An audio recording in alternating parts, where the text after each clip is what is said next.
Hi ಎಲ್ರಿಗೂ welcome back to my channel. ನಾನು ಜ್ಯೋತಿ. ಇನ್ನು ಯಾರು ನನ್ನ ಚಾನಲ್ನ ಸಬ್ಸ್ಕ್ರೈಬ್ ಮಾಡಿಲ್ಲ ಪ್ಲೀಸ್ ಸಬ್ಸ್ಕ್ರೈಬ್ ಮಾಡಿ, ಹಾಗೆ ಸಪೋರ್ಟ್ ಮಾಡ್ತಾ ಹೋಗಿ. ಇವತ್ತು ಮಾರ್ನಿಂಗ್ ಇವತ್ತು ವೆಡ್ನೆಸ್ಡೇ ನಾನು ವ್ಲಾಗ್ನ ಮಾಡ್ತಾ ಇರೋದು.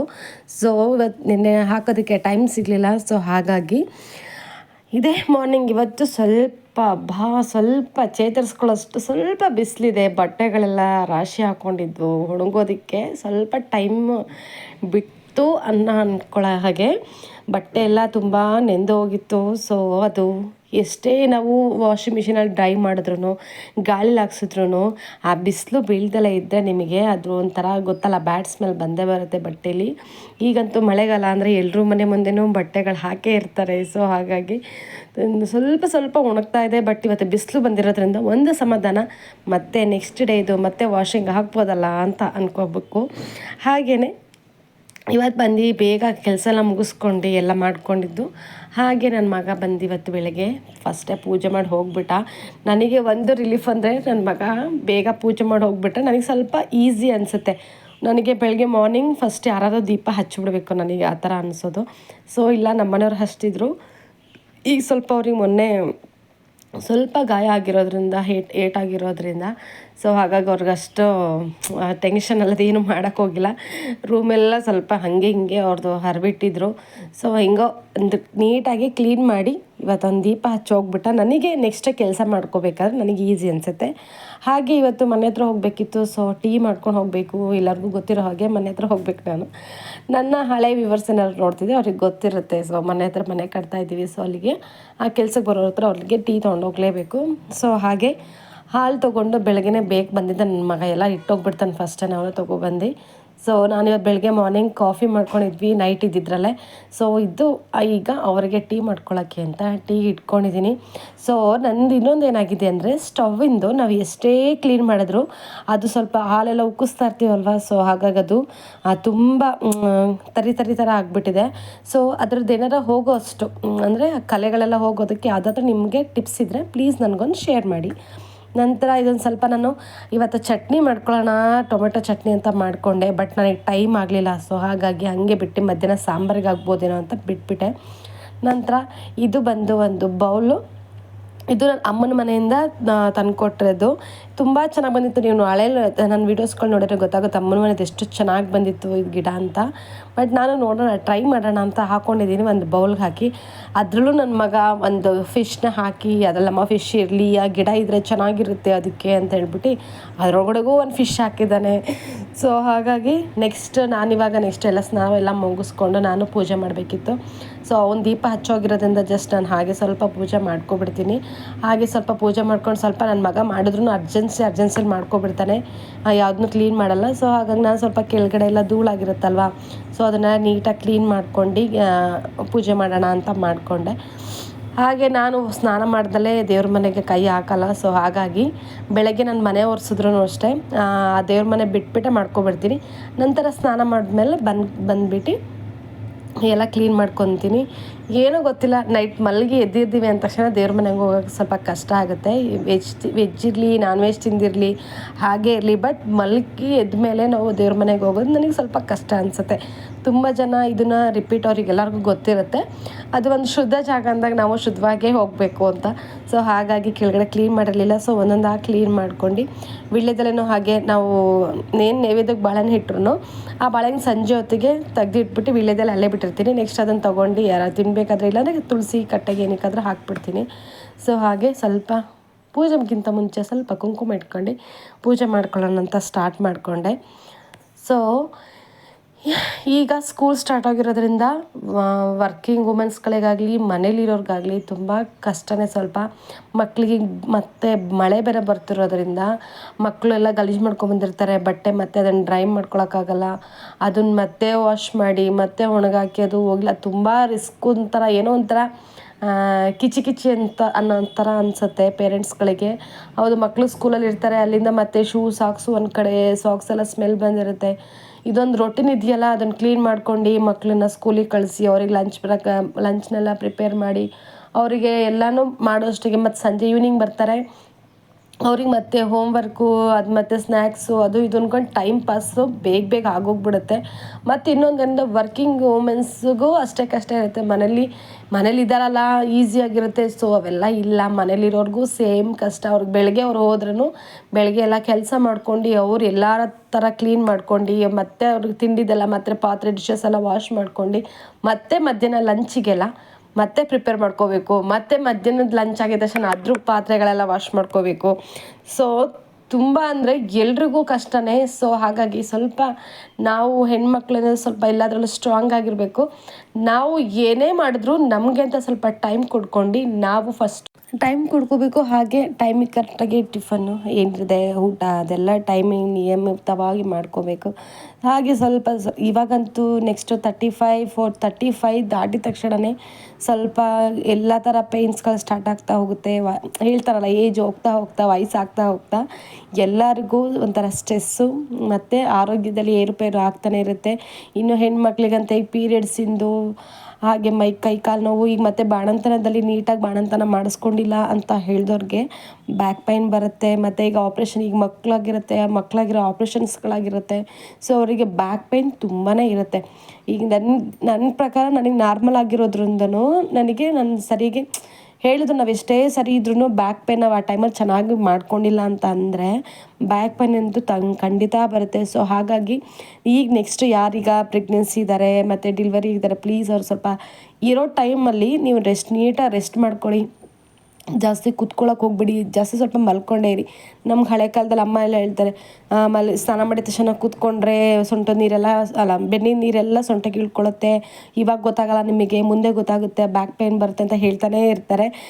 ಆದರೂ ನಾವು ಅವಾಗ ಕೇಳ್ತಾ ಇರಲ್ಲ. ಸೊ ಅದೆಲ್ಲ ನಮ್ಗೆ ಈಗ ನೆಕ್ಸ್ಟು ಆಗ್ತಾ ಗೊತ್ತಾಗ್ತಾ ಹೋಗುತ್ತೆ. ಸೊ ಇವಾಗ ನಾನು ನೋಡಿ ಹಾಲಿಟ್ಟಿದೆ, ಸೊ ಹೋಗ್ಬಿಟ್ಟಿದೆ. ನಾನು ಯಾವಾಗಲೂ ಅಷ್ಟೇ ಜಾಸ್ತಿ ಹಾಲು ಅದು ಇವಾಗಂತೂ ಸ್ವಲ್ಪ ಮರು ಥರ ಜಾಸ್ತಿ ಆಗ್ತಿದೆ. ನೆನಪಿರುತ್ತೆ ಬಟ್ ಇಟ್ಟಿರ್ತೀವಿ ಅಂತ, ಬಟ್ ಅದು ಬಂದು ಹೋಗೋಷ್ಟಿಗೆ ಅದು ಉಪ್ಪಿಟ್ಟಿತ್ತು ನೋಡಿ. ನಾನು ಹೇಳಿದ್ನಲ್ಲ ನಿಮ್ಗೆ ಆವಾಗಲೇ ನೋಡಿ ಈ ಥರ ಬ್ಲ್ಯಾಕ್ ಥರ ಆಗಿದೆ. ಸೊ ಇದೇನಾದರೂ ಹೋಗೋದಿದ್ರೆ ಅದು ಬೇಗ ಹೋಗೋದೇನಾದರೂ ಯಾವುದಾದ್ರು ಟಿಪ್ಸ್ ಇದ್ದರೆ ನಂಗೆ ಟಿಪ್ಸ್ನ ಶೇರ್ ಮಾಡಿ. ಈಗ ನೀಟಾಗಿ ಒರೆಸ್ಕೊಂಡು ಅದನ್ನು ಫಸ್ಟ್ ಒಂದು ಟೀ ಇಟ್ಕೊಳ್ಳೋಕೆ ಹೋದೆ. ಬಟ್ ಎಷ್ಟೇ ನೀಟಾಗಿ ಒರೆಸ್ಕೊಂಡು ಆ ತಕ್ಷಣಕ್ಕೆ ಚೆಲ್ಲಿದ್ರೂ ಒಂದೊಂದ್ಸಲಿ ಜಾಸ್ತಿ ಅಡುಗೆ ಮಾಡಿದ ದಿವಸ ಸ್ವಲ್ಪ ಅದು ಹೀಟ್ ಆದಂಗೆ ಆಗಿರುತ್ತಲ್ವ. ಸೊ ಅದೇನೋ ಆ ಥರ ಇತ್ತು. ಎಷ್ಟೇ ಅದನ್ನು ಉಜ್ಜಿದ್ರು ನೀವು ಯಾವುದೇ ತಂತಿ ಬರುತ್ತಲ್ಲ ಅದು ಡಿಶ್ ವಾಷರ್ ಇರುತ್ತಲ್ಲ ಅದರಲ್ಲೂ ಹೋಗಲಿಲ್ಲ ಅದು.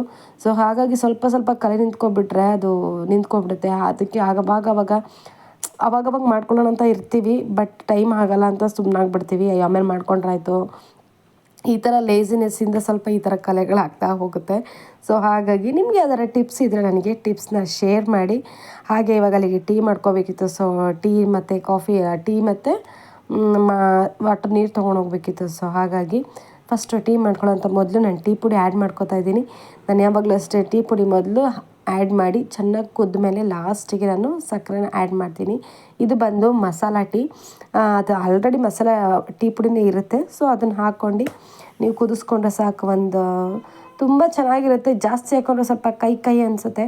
ನೀವು ಸ್ವಲ್ಪ ಲೈಟಾಗಿ ನಿಮ್ಗೆ ಎಷ್ಟು ಬೇಕಷ್ಟು. ನಾನು ಇದು ಮಾಡ್ಕೋತೀರಿ, ಈಗ ಒಂದು 6 ಮೆಂಬರ್ಸ್ ಇದ್ದಾರೆ. ಸೊ ಅವ್ರಿಗೋಸ್ಕರ ಮಾಡ್ಕೋತಾ ಇರೋದು. ಸೊ ಆಗುತ್ತೆ. ಹಾಗಾಗಿ ನನಗೆ 6 ಮೆಂಬರ್ಸ್ಗೆ ಅಂದರೆ ನಾನಿಲ್ಲಿ 1/2 ಲೀಟರ್ ನಾನು ಹಾಲು ತೊಗೊಂಡಿದ್ದೀನಿ ಅಂದರೆ ಅದಕ್ಕೆ 2 ಗ್ಲಾಸ್ ನೀರು ಹಾಕ್ಕೊಂಡಿದ್ದೀನಿ. ಸೊ ಅದಕ್ಕೆ ನೀಟಾಗಿ ಮಸಾಲೆ ನಾನು ಬಂದು ಟೀ ಪುಡಿ ಬಂದು 2 ಸ್ಪೂನ್ ಆ್ಯಂಡ್ ಹಾಫ್ ಹಾಕಿದ್ದೀನಿ, ಸಾಕಾಗುತ್ತೆ ಅಷ್ಟು. ಅದು ಯಾಕಂದರೆ ಇದ್ರಲ್ಲಿ ಮಸಾಲೆ ಜಾಸ್ತಿ ಇರೋದ್ರಿಂದ ಮಾಮೂಲಿ ಟೀ ಪುಡಿ ಥರ ಇರೋಲ್ಲ. ಸೊ ಇದರಲ್ಲಿ ಆಲ್ರೆಡಿ ಜಾಸ್ತಿ ಈಗ ಹೇಳ್ತಾರಲ್ಲ ಚಕ್ಕೆ ಮೆಣಸು ಎಲ್ಲನೂ ಹಾಕಿರ್ತಾರೆ. ನಿಮಗೆ ಆಯುರ್ವೇದ ಗೊತ್ತಾಗ್ಬಿಡುತ್ತೆ ಅದು ಮಸಾಲ ಅಂದರೆ ಹಾಕಿರೋದ್ರಿಂದ ಅದು ಸ್ವಲ್ಪ ಗಂಟ್ಲು ತರಿ ಅನಿಸ್ಬಿಡುತ್ತೆ. ಜಾಸ್ತಿ ಹಾಕ್ಕೊಂಡ್ರೆ ಕೈ ಅನಿಸುತ್ತೆ. ಸೊ ಹಾಗಾಗಿ ನೋಡಿ ಲಿಮಿಟಲ್ಲಿ ನೀವು ಟೀ ಪೌಡ್ರ್ ಹಾಕ್ಕೊಂಡ್ರೆ ಸಖತ್ತಾಗಿರುತ್ತೆ. ಇವಾಗಿರೋಂತಹ ಶೀತ ಕೆಮ್ಮು ಈಗೇನಿದೆ ಮಳೆಗಾಲ ಅನ್ನೋದಕ್ಕೆ ಈ ಥರ ಮಸಾಲ ಟೀ ಮಾಡಿಕೊಂಡ್ರೆ ಸ್ವಲ್ಪ ಶೀತ ಗಂಟ್ಲು ಕೆರೆತ ಎಲ್ಲ ಕಡಿಮೆ ಆಗುತ್ತೆ. ಇದು ಬಂದು ತೋರಿಸ್ದಂಗೆ ಅಮ್ಮನ ಮನೆಯಿಂದ ಇದನ್ನೂ ತಂದಿದ್ದು. ಸೊ ಅಲ್ಲಿಂದ ಕಟ್ ಮಾಡ್ಕೊಂಬಂದಿದ್ದೆ. ಸೊ ಅಮ್ಮ ಎಲ್ಲ ಹೊರಗಡೆ ಹಾಕಿದ್ರು, ಬಟ್ ನಾನು ಒಳಗಡೆ ಬೆಳೆಸೋಣ ಅಂತ ತೊಗೊಬಂದಿದ್ದೀನಿ. ಮನಿ ಪ್ಲ್ಯಾಂಟ್ ಅಂತ ನಮ್ಮ ಮನೆಯವ್ರು ಹೇಳ್ತಿರ್ತಾರೆ ಮನಿ ಪ್ಲ್ಯಾಂಟ್ ಅದನ್ನು ಮನಿ ಕೊಡುತ್ತಾ ಅಂತ. ಸೊ ಇರಲಿ, ಚೆನ್ನಾಗಿ ಒಂಥರ ಇರುತ್ತೆ, ಒಂಥರ ಫ್ರೆಶ್ನೆಸ್ ಅನಿಸುತ್ತೆ ಅಂತ ಇಟ್ಕೊಂಡಿದ್ದೀನಿ. ಸೊ ಅದು ಬಾಟ್ಲು ವೇಸ್ಟ್ ಮಾಡಬೇಕಲ್ಲ ಅಂತ ನಾನು ಆಯಿಲ್ ತೊಗೊಂಡಿದ್ದೆ, ಕಡಲೆಕಾಯಿ ಆಯಿಲ್, ಅದ್ರದ್ದು ಒಂದು ಬಾಟ್ಲಿತ್ತು ವೇಸ್ಟ್. ನನಗೆ ಬಾಟ್ಲ್ಸ್ಗಳೆಲ್ಲ ಎಸೆಯೋಕ್ಕೆ ನಿಜ ಇಷ್ಟ ಆಗಲ್ಲ. ಏನಾದರೂ ಮಾಡೋಣ ನನಗೆ ಇರೋ ವಸ್ತುಗಳನ್ನ ಅಲ್ಲೇ ಇಟ್ಕೊಂಡಿರ್ತೀನಿ, ಎಸೆಯೋಕ್ಕೆ ಇಷ್ಟ ಆಗಲ್ಲ ನನಗೆ. ಈಗ ತುಂಬ ಬಾಟಲ್ಸ್ಗಳು ಸಿಗ್ತಾ ಇರುತ್ತೆ. ಏನಾದರೂ ಮಾಡೋಣ ಅಂದ್ಕೊಂಡ್ರೆ ಅದು ಟೈಮ್ ಆಗಲ್ಲ, ಮರ್ತೋಗ್ಬಿಡುತ್ತೆ, ಸುಮ್ಮನಾಗ್ಬಿಡ್ತೀವಿ. ಹಾಗಾಗಿ ನೋಡಿ, ಟೀ ಆಯಿತು ನಂದು. ಕುದಿಸ್ಕೊಂಡು ಎಲ್ಲ ಸಕ್ಕರೆ ಎಲ್ಲ ಹಾಕ್ಕೊಂಡು ಆ್ಯಡ್ ಮಾಡಿಕೊಂಡೆ, ಟೀನೂ ಮಾಡಿಕೊಂಡೆ. ಅವಾಗೆ ಸ್ವಲ್ಪ ಪಾತ್ರೆ ಡಿಶಸ್ ಎಲ್ಲ ವಾಶ್ ಮಾಡ್ಕೊಂಡಿದ್ದೆ. ಪಾತ್ರೆಲಿ ಅದು ಸಿಂಕಲ್ಲಿ ಹಂಗೆ ಬಿಟ್ಟಿದ್ದೀರಲ್ಲ ಅಂತ ಕೇಳಿಬಿಡಿ, ಅದು ನಾನು ಎದುರುಗಡೆ ಕಲ್ಗಚ್ಚಿದೆ. ಸೊ ಅದಕ್ಕೆ ಹಾಕೋಕ್ಕೋಸ್ಕರ ಅಲ್ಲೇ ಬಿಟ್ಟಿದ್ದೀನಿ. ನೆಕ್ಸ್ಟ್ ಎದುರುಗಡೆನೇ ನಮ್ಮದು ಹಸು, ಅಲ್ಲೇ ಎದುರುಗಡೆ ಮನೆಯವ್ರದ್ದು ಹಸು ಇದೆ, ಅಲ್ಲೇ ಕೊಟ್ಬಿಡ್ತೀನಿ. ಎಲ್ಲ ಸ್ಟೋರ್ ಮಾಡಿ ಒನ್ ಡೇದು ಪೂರ್ತಿ ಅಲ್ಲಿಗೆ ಕೊಟ್ಬಿಡ್ತೀನಿ. ಹಂಗಾಗಿ ಮತ್ತೆ ನಿಮ್ಮದು ಏನದು ಸಿಂಕ್ ಕ್ಲೀನಾಗಿಲ್ಲ ಅಂತ ಹೇಳ್ಬಿಟ್ಟು ನಾನು ಡೈಲಿ ಕ್ಲೀನ್ ಮಾಡ್ಕೊತೀನಿ. ಆ ಸಿಂಕಲ್ಲಿ ಇಟ್ಟಿರೋದು ಸುಮ್ಮನೆ ಚೆಲ್ಲಬೇಕಲ್ಲ, ಅಲ್ಲಿ ವೇಸ್ಟ್ ಆಗುತ್ತೆ. ಒಂದು ಪ್ಲೇಟಲ್ಲಿ ಇದ್ದರೆ ನೆಕ್ಸ್ಟು ಮತ್ತೆ ಮಧ್ಯಾಹ್ನಕ್ಕೆ ತರಕಾರಿ ಹೆಚ್ಚಬೇಕು, ಅದೆಲ್ಲ ನೋಡೋಂಗೆ ಮತ್ತೆ ಆ್ಯಡ್ ಮಾಡಿ ಹಾಕ್ತೀನಿ. ಈಗ ಟೀ ಮಾಡ್ಕೊಂಡಾಯ್ತು, ಸೀದಾ ಮನೆ ಕಡೆಗೆ ದಾರಿ ನಡೀತಾ ಇದ್ದೀನಿ. ಸೊ ಇಲ್ಲಿಂದ ವಾಕ್ ಮಾಡ್ಕೊಂಡು 2 ಕಿಲೋಮೀಟ್ರ್ ಆಗುತ್ತೆ. ಸೊ ವಾಕ್ ಮಾಡ್ಕೊಂಡು ಹೋಗಬೇಕು. ಹಾಗೆ ಒಂದು ಟಿಪ್ಸ್ ಅಂತ ಹೇಳಿದ್ರೆ, ನೀವು ಎಲ್ಲೇ ಹೊರಗಡೆಗೆ ಪ್ಲೀಸ್ ಒಂದ್ಸಲಿ ಎಲ್ಲನೂ ಚೆಕ್ ಮಾಡ್ಕೊಂಡು ಬನ್ನಿ. ಯಾಕಂದರೆ ನಾನು ಒಂದ್ಸಲಿ ಈ ಥರ ಮಾಡಿಬಿಟ್ಟು ಎಣ್ಣೆ ಎಲ್ಲ ಸ್ವಲ್ಪ ಮರ್ತೋಗ್ಬಿಟ್ಟು ಎಣ್ಣೆ ಇಟ್ಬಿಟ್ಟು ಎಲ್ಲ ಪೂರ್ತಿ ಮನೆಯೆಲ್ಲ ಬ್ಲ್ಯಾಕ್ ಆಗಿಬಿಟ್ಟಿತ್ತು ಅದ್ರ ಕಾವಿಗೆ. ಸೊ ಹಾಗಾಗಿ ಸ್ವಲ್ಪ ನೋಡಿ, ಲೈಟ್ ಆಫ್ ಆಗಿದೆಯಾ, ಗ್ಯಾಸ್ ಆಫ್ ಆಗಿದೆಯಾ, ಪ್ಲೀಸ್ ಒಂದ್ಸಲ ಎಲ್ಲ ಚೆಕ್ ಮಾಡ್ಕೊಳ್ಳಿ. ಸೊ ಇವಾಗ ಹೊರಟೆ, ಚಪ್ಪಲ್ ಹಾಕ್ಕೊಂಡು. ಇನ್ನೊಂದಂದರೆ, ಈ ಥರ ಟೈಲ್ಸ್ಗಳಿದ್ದರೆ ಪಕ್ಕದಲ್ಲಿ 2-3 ಮನೆಗಳಿದ್ದರೆ, ನೀವು ಮನೆ ಹೊರಗಡೆಯಿಂದ ಬಂದರೆ ಈ ಮಳೆಗಾಲದಲ್ಲಿ ನೀವು ಎಷ್ಟೇ ನೀಟಾಗಿ ಕ್ಲೀನ್ ಮಾಡ್ಕೊಳ್ಳಿ ಹೊರಗಡೆ, ನಿಮಗೆ ಎಷ್ಟು ಗಲೀಜಾಗಿರುತ್ತೆ ಚಪ್ಪಲ್ದಂತೂ. ಆ ಮಣ್ಣಿಂದು ಕಲೆ ಅದು ಇದು ಅಂತ ಸಖತ್ ಇದಾಗಿರುತ್ತೆ. ಸೊ ಎಷ್ಟು ನೀಟ್ ಮಾಡಿದ್ರೂ ಅಷ್ಟೇ ಅಂದ್ಕೊಳ್ಬೇಕು, ಹೋಗ್ತಾ ಇರಬೇಕು. ಹಾಗೆಯೇ ಟೀ ಎಲ್ಲ ಕುಡ್ಕೊಂಡು ಮತ್ತೆ ವಾಪಸ್ಸು ಮನೆಗೆ ಬಂದು ಮತ್ತೆ ಮಕ್ಕಳಿಗೆ ನಾನು ಮನೆಯಿಂದ ಬರೋಷ್ಟಿಗೆ, ಬಿಲ್ಡಿಂಗ್ ಹತ್ರದಿಂದ ಬರೋಷ್ಟಿಗೆ ಟೈಮ್ ಆಗಿತ್ತು. ಸೊ ಅಲ್ಲೇ ಮತ್ತೆ ಬಂದು ಊಟ ಮಾಡ್ಕೊಂಡು ಮತ್ತೆ ಹಾಗೆ ಮಧ್ಯಾಹ್ನ ಮಕ್ಕಳನ್ನ ಕರ್ಕೊಬರೋಕ್ಕೆ ಅಂತ ಹೋಗ್ತಾಯಿದ್ದೆ. ಸೊ ಮಕ್ಳಿಗೆ ಕರ್ಕೊಬರೋದಕ್ಕೆ ಹೋಗೋಕ್ಕೆ ಒಂದು ಟೈಮ್ ಹೆಂಗಂದರೆ, ಒಂದು ಈವ್ನಿಂಗ್ ವಾಕ್ ಆದಂಗೆ ಆಗುತ್ತೆ. ಹಾಗೆ ಮಕ್ಳಿಗೂ ಪೇರೆಂಟ್ಸ್ ಅನ್ನೋದು ಏನೋ ಒಂಥರ ಖುಷಿ. ಡೈಲಿ ನಮ್ಮ ಹಸ್ಬೆಂಡ್ ಹೋಗ್ತಾಯಿದ್ರು. ಸೊ ಇವಾಗ ಒಂದು 2-3 ಡೇಸಿಂದ ನಾನು ಹೋಗ್ತಾಯಿದ್ದೀನಿ. ಸೊ ಹಾಗಾಗಿ ಹೋಗಿದ ತಕ್ಷಣ ಮಕ್ಳ ಮುಖದಲ್ಲಿ ಏನೋ ಒಂಥರ ಖುಷಿ, ನೋಡೋಕ್ಕೆ ಚೆನ್ನಾಗಿರುತ್ತೆ. ಹಾಗೆ ಒಂದು ಡಯಟ್ ಪ್ಲ್ಯಾನ್ ಅಂತ ಅಲ್ಲ, ಒಂದು ವಾಕ್, ಈವ್ನಿಂಗ್ ವಾಕ್ ಅನ್ನೋ ಒಂಥರ ಚೆನ್ನಾಗಿರುತ್ತೆ. ಅದು ಇರೋದು ನಾನು ಹೋಗ್ತಾ ಇರೋದು ಸೈಲೆಂಟ್ ಏರಿಯಾ, ತುಂಬ ಚೆನ್ನಾಗಿತ್ತು. ಹೋಗ್ತಾ ನಡ್ಕೊಂಡು ಹೋಗ್ತಾ ಇದ್ವಿ. ಹಾಗೆ ಹತ್ತಿರ ಹೋದಂಗೆ ಟರ್ನ್ ಆದಂಗೆ ಮತ್ತೆ ಇನ್ನೊಂದು ಹೇಳಬೇಕಂದ್ರೆ, ಬೀದಿ ನಾಯಿಗಳು, ತುಂಬ ಬೀದಿ ನಾಯಿಗಳಿದೆ. ಸೊ ಮಕ್ಳಿಗೆ ಈವ್ನಿಂಗ್ ಟೈಮು ಮಕ್ಕಳನ್ನ ಸ್ಕೂಲಿಂದ ಕರ್ಕೊಬರೋರು ಸಿಂಗಲಾಗಿ ಬರ್ತಿರ್ತಾರೆ. ಒಬ್ಬೊಬ್ಬರು ಮಕ್ಕಳು ಹಾಗೆ ಹತ್ರ ಇದೆ ಅಂತ ಮಕ್ಕಳೇ ವಾಪಸ್ ಒಬ್ಬೊಬ್ಬರೇ ಬರ್ತಾ ಇರ್ತಾರೆ. ಬಟ್ ನನಗಿದು ನೋಡಿ ಹೆದರಿಕೆ ಆಗಿದ್ದು ಅಂದರೆ, ತುಂಬ ಬೀದಿ ನಾಯಿಗಳಿದೆ. ಮಕ್ಕಳಂದ್ರೆ ಸ್ವಲ್ಪ ಇದ್ದೇ ಇರ್ತಾರೆ ಕೀಟ್ಲೆ, ಸೈಲೆಂಟಿಗೆ ಹೊರಗೆ ನಾನು ಹೇಳೋದು ಸೈಲೆಂಟಿಗೂ ಬರೋದಿಲ್ಲ. ಸ್ವಲ್ಪ ಅವ್ರು ಜಂಪ್ ಮಾಡ್ಕೊಂಡ್ಬಂದ್ರೂ ನಾಯಿಗಳಿದ್ರೆ ಸ್ವಲ್ಪ ಬೊಗಳುತ್ತೆ. ಸೊ ಹಾಗಾಗಿ ಪೇರೆಂಟ್ಸ್ಗಳು ಸ್ವಲ್ಪ ಒಂದು 10 ನಿಮಿಷ 15 ನಿಮಿಷ, ಇಲ್ಲ ಯಾರು ಬೈಕಲ್ಲಿ ಕರ್ಕೊಬರೋರಾಗಿದ್ರೆ ಕಾರಲ್ಲಿ ಕರ್ಕೊಂಬಂದುಬಿಡ್ತೀರಾ. ಬಟ್ ನೆಡ್ಕೊಂಡು ಹೋಗೋ ಮಕ್ಳು ಇರ್ತಾರಲ್ಲ, ಸೊ ಅವ್ರಿಗೆ ಸ್ವಲ್ಪ ಬಿ ಕೇರ್ಫುಲ್ಲಾಗಿ ಮಕ್ಳಿಗೆ ಹೇಳಿ ಕಳಿಸಿ. ಮನೆಯಿಂದ ಹೋದ್ರೂ ಆ ಕಡೆ ಒಂದ್ಸರಿ ನೋಡಿರ್ತಾರೆ ರೋಡನ್ನ, ಅದಿಲ್ಲ ಅಂದರೆ ಚೆನ್ನಾಗಿಲ್ಲ, ನೆಕ್ಸ್ಟ್ ರೋಡಿಗೆ ಹೋಗು. ಸಿಂಗಲಾಗಿ ಬರೋರು ಸ್ವಲ್ಪ ಇವಾಗ ಈ ಸೊಸೈಟಿ ನೋಡ್ತಾ ಇದ್ರೆ ಸ್ವಲ್ಪ ಕರ್ಕೊಬರೋರು ಕಳಿಸೋರು ಒಬ್ರು ಇರಲೇಬೇಕು. ಪೇರೆಂಟ್ಸ್ಗಳು ಎಷ್ಟೇ ಕೆಲಸಗಳಿರಲಿ ಏನೇ ಇರಲಿ, ಮಕ್ಕಳು ಬಗ್ಗೆ ಸ್ವಲ್ಪ ಗಮನ ಕೊಡಬೇಕು ನಾವು ಪೇರೆಂಟ್ಸ್ ಆದವರು. ಇವಾಗಿನ ನೋಡ್ತಿರೋ ಮಕ್ಳಿಗೆ ಹಾಗಾಯಿತು ಹಿಂಗಾಯಿತು ತುಂಬ ಥರ ಕಂಪ್ಲೇಂಟ್ಗಳು ಬರ್ತಿರುತ್ತೆ. ಬಟ್ ಈ ಒಬ್ಬೊಬ್ರು ಪಾಪ ಕೆಲ್ಸಕ್ಕೆ ಹೋಗೋರು ಏನು ಮಾಡ್ತಾರೆ, ಮಕ್ಕಳು ಸ್ವಲ್ಪ ದೊಡ್ಡವರಾಗಿರ್ತಾರೆ, ಮನೆಗೆ ಬಂದುಬಿಡ್ತಾರೆ. ಇನ್ನೂ ಸ್ವಲ್ಪ ಒಂದೊಂದ್ಸರಿ ಏನೇ ಆದರೂ ಪ್ರಾಬ್ಲಮ್ ಲೆಕ್ಕ, ಏನೇ ಇರಲಿ ಆಗೋರು ಸ್ವಲ್ಪ ಹತ್ರದಲ್ಲಿರೋರು ಹೋಗಿ ಕರ್ಕೊಬನ್ನಿ ಮಕ್ಕಳನ್ನ. ನಂಗೆ ಒಬ್ಬರನ್ನ ಬಿಡೋಕ್ಕೆ ಹೋಗಬೇಡಿ. ನೋಡಿ ತೋರಿಸ್ತೀನಿ ನಿಮಗೆ ಹೋಗ್ಬೇಕಾದ್ರೆ ಎಷ್ಟು ನಾಯಿಗಳಿತ್ತು ಅಂದರೆ, ನಿಜ ನನಗೆ ಒಂದು ಕ್ಷಣಕ್ಕೆ ಆ ರೋಡಲ್ಲಿ ಹೋಗ್ಬೇಕಾದ್ರೆ ತುಂಬ ಭಯ ಆಗ್ತಿದ್ದು. ನನಗೆ ಈ ರೋಡಲ್ಲಿ ಭಯ ಆಗ್ತಾ ಇರುತ್ತೆ. ಸೊ ಯಾಕಂದರೆ ನಾಯಿಗಳು ತುಂಬ ಇದೆ, ಹೋಗಬೇಕಾದ್ರೂ ಮತ್ತು ಬರಬೇಕಾದ್ರೂ ತುಂಬ ಇದೆ, ಎಲ್ಲಿ ಕಚ್ಬಿಡುತ್ತೋ ಅಂತ. ಎಲ್ಲ ಒಳ್ಳೆಯ ನಾಯಿಗಳ ಥರನೇ ಕಾಣಿಸಿದ್ರು ಬಟ್ ನಮಗೊಂದು ಫಿಯರ್ ಅನ್ನೋದಿರುತ್ತಲ್ವ, ಅದು ತುಂಬ ಫಿಯರ್ ಅದಾಗ್ತಾಯಿತ್ತು. ಮಕ್ಳುಗಳು ಬರಬೇಕಾದ್ರೂ ಅಷ್ಟೇ, ಕಚ್ಬಿಡುತ್ತೇನೋ, ನಮಗೆ ಕಚ್ಬಿಡುತ್ತೋ, ಅಟ್ಯಾಕ್ ಮಾಡುತ್ತೋ ಅನ್ನೋ ಥರ ಇರುತ್ತೆ. ಸೊ ಹಾಗಾಗಿ ಈಗ ಮಕ್ಕಳಿಗೆ ಸ್ವಲ್ಪ ನಾವಾದರೂ ಸ್ವಲ್ಪ ಟೈಮ್ ಕೊಡಬೇಕು ಮಕ್ಕಳಿಗೆ. ಬರೀ ಹೋಮ್ವರ್ಕು, ಈಗ ಅವ್ರಿಗೆ ತುಂಬ ಸ್ಟ್ರೆಸ್ ಅನ್ನೋದೊಂದು ತುಂಬ ಇರುತ್ತೆ. ಹೋಮ್ವರ್ಕು ಬಂದ ತಕ್ಷಣ ಹೋಮ್ವರ್ಕ್ ಮಾಡಬೇಕು, ಮತ್ತು ಕ್ಲಾಸ್ 1 FE1 FE2 ಮತ್ತು ಎಕ್ಸಾಮು, ಅದು ಇದು ನೋಟ್ಸ್ಗಳು ಎಲ್ಲ ನೋಟ್ಸ್ಗಳನ್ನೂ ಇವಾಗ ಸ್ಟಾರ್ಟಿಂಗಲ್ಲಿ ಫಸ್ಟ್ ಟೆಸ್ಟಿಗಿಂತ ಮುಂಚೆ ತುಂಬ ಲೆಸನ್ಸು ಅದೆಲ್ಲ ಕೊಡ್ತಾ ಇರ್ತಾರೆ. ತುಂಬ ಸ್ಟ್ರೆಸ್ಫುಲ್ ಆಗಿರ್ತಾರೆ. ನೋಡಿ ತೋರಿಸ್ತಾ ಇದ್ದೀನಿ ಇಲ್ಲಿ ಎಷ್ಟು ನಾಯಿಗಳಿದೆ ಅಂತ. ನಂಗೆ ನಿಜ ಭಯ ಆಯಿತು ಈ ಟೈಮಲ್ಲಿ ಹೋಗಬೇಕಾದ್ರೆ, ಇಷ್ಟೊಂದು ನಾಯಿ ಇದೆ ಎಲ್ಲಿ ಕಚ್ಬಿಡುತ್ತೋ ಅಂತ. ಸೊ ಹಾಗೆ ನಡ್ಕೊಂಡು ಸ್ಕೂಲ್ ಹತ್ರ ಬಂದ್ವಿ. ಮಕ್ಳಿಗೆ ಸ್ವಲ್ಪ ಸ್ಟ್ರೆಸ್ಫುಲ್ ಈವ್ನಿಂಗ್ ಟೈಮಲ್ಲಿ ಸ್ವಲ್ಪ ನಾನು ಮಕ್ಳನ್ನ ಹೊರಗಡೆ ಜಾಸ್ತಿ ಬಿಡಲ್ಲ, ಯಾಕಂದರೆ ನಮ್ಮ ಮನೆ ಇರೋದು ರೋಡ್ ಸೈಡ್ ಇರೋದ್ರಿಂದ, ಇವಾಗಿರೋ ಮನೆ ಭಯ ಅನಿಸುತ್ತೆ ಇವಾಗಿನ ನೋಡಿಕೊಂಡ್ರೆ. ಹೊರಗಡೆ ಕಳ್ಸೋದೇ ಇಲ್ಲ, ಒಳಗಡೆ ಸ್ವಲ್ಪ ಟಿ ವಿ ನೋಡ್ತಾರೆ, ಟೈಮ್ ಪಾಸ್ ಮಾಡ್ಕೋತಾರೆ. ಸೊ ಆಗಲಿ ಅಂತ ಹೊರಗಡೆ ಸ್ವಲ್ಪ ಟಿ ವಿ ನೋಡ್ಕೊಂಡಿರಲಿ ಅಂತ ಮಾಡಿಬಿಡ್ತೀವಿ, ಹೊರಗಡೆ ಕಳ್ಸೋದೇ ಇಲ್ಲ.